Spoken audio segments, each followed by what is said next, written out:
Sahabat, leadership revolution dalam bisnis dan manajemen merujuk pada gaya memimpin yang berani.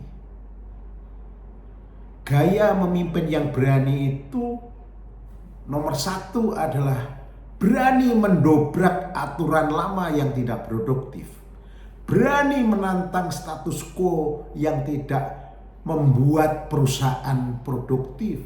Dan berani menciptakan perubahan yang mendalam dan dramatis untuk perkembangan perusahaannya. Untuk membuat perusahaan menjadi untung. Itu adalah leadership revolution. Nah, seorang leader revolution dalam aksinya tidak hanya sekedar mengelola tugas sehari-hari, sahabat-sahabat. Enggak.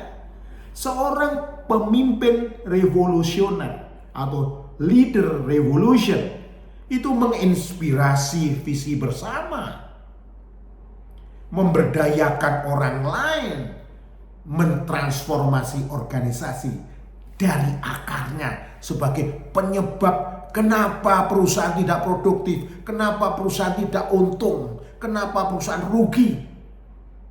Maka dia mencoba membuat sebuah sistem, mentransformasi organisasi dari akarnya. Dia cabut akarnya yang membuat perusahaan tidak produktif, yang membuat perusahaan tidak menguntungkan. Itulah yang dinamakan leader revolution. Leader revolution itu menjadikan inovasi berkelanjutan sebagai bagian dari keseharian. Oleh sebab itu, di dalam dia melakukan inovasi, ada 3 gelombang yang harus dilakukan. 3 gelombang. Gelombang pertama harus beres dulu, yaitu aksi gelombang pertama menciptakan model operasional baru. Setelah ini selesai, aksi yang kedua di dalam gelombang yang kedua merubah model operasi bisnisnya berbasis data ke sistem otonom. Ini beres. Aksi gelombang ketiga yaitu menciptakan model manajemen baru yang membuat perusahaannya menjadi produktif. Hari ini, sahabat, saya ingin menyampaikan kepada Anda bagaimana aksi seorang leader revolution, seorang pemimpin revolusioner dalam bisnis dan manajemen. Aksi gelombang pertama yaitu menciptakan model operasional baru. Aksi gelombang pertama ini merujuk pada tahap awal penataan ulang organisasi, di mana perusahaan beralih dari struktur yang kaku, struktur yang hierarkis dan terkotak-kotak, ya, kemudian dirubah oleh leader revolusioner dalam bisnis dan manajemen menjadi organisasi yang fleksibel dan berbasis jaringan yang kuat.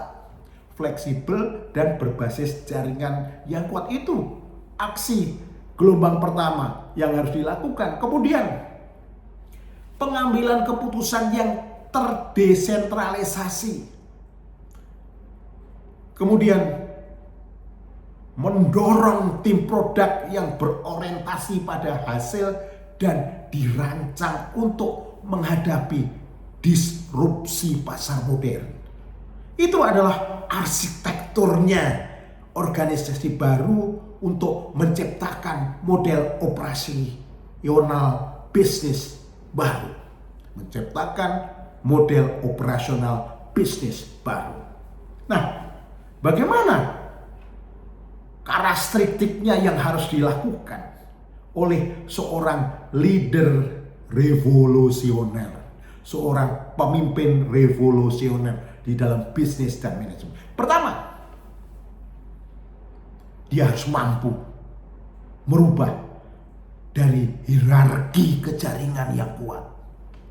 menggantikan struktur piramida komando dan kendali yang bersifat top down menjadi shifting ke kelompok kolaboratif yang terdiri dari tim-tim yang mengelola diri sendiri dengan kemampuan, dengan kapabilitas dan komitmen yang tinggi. Itu nomor satu aksi gelombang pertama yang harus dilakukan.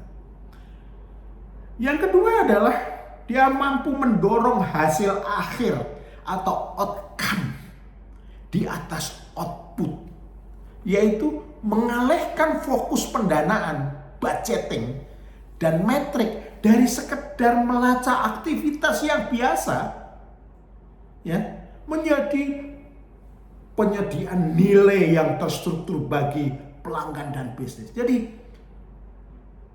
core value perusahaan itu harus dinikmati oleh pelanggan, harus diketahui dan dinikmati oleh sebab itu gelombang pertama harus didesain hasil akhir,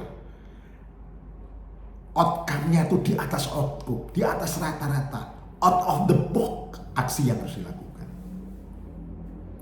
Yang ketiga, aksi gelombang pertama yang harus dilakukan adalah hak pengambil keputusan yang jelas, menetapkan kembali, ya, garis akuntabilitas agar tim mengetahui siapa yang memutuskan dan untuk apa, sehingga meminimalkan hambatan hierarki.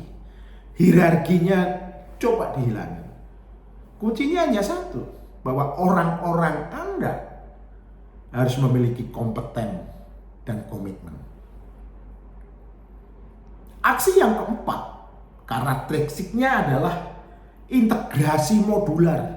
Integrasi modular, yaitu menyelaraskan secara erat alur nilai pelanggan di front office dengan kapabilitas back office. Artinya apa? Jadi front office itu orang-orang di lapangan, ya, dan orang-orang di product management dan marketing itu harus sejalan, sehingga orang-orang di lapangan bisa menyampaikan the benefit of the customer.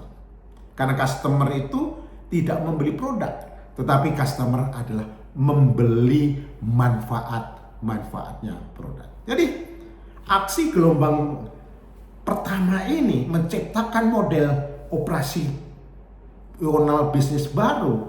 Anda harus mampu melakukan aksi di dalam gelombang dari hierarki ke jaringan yang kuat, dari top down ke orang-orang yang memiliki kemampuan untuk bergerak bersama-sama. Yang kedua, harus didesain di dalam model bisnis yang baru ini hasil akhir di atas rata-rata. Dan ketiga, hak pengambil keputusan yang jelas. Yang keempat, mampu mengintegrasikan moduler, menyelaraskan secara erat alur nilai pelanggan supaya pelanggan bisa menikmati manfaat dari produk yang Anda jual. Ingat, pelanggan tidak membeli produk Anda, tetapi pelanggan membeli manfaat produk Anda yang sesuai dengan kebutuhannya. Sampai bertemu lagi di aksi gelombang yang kedua.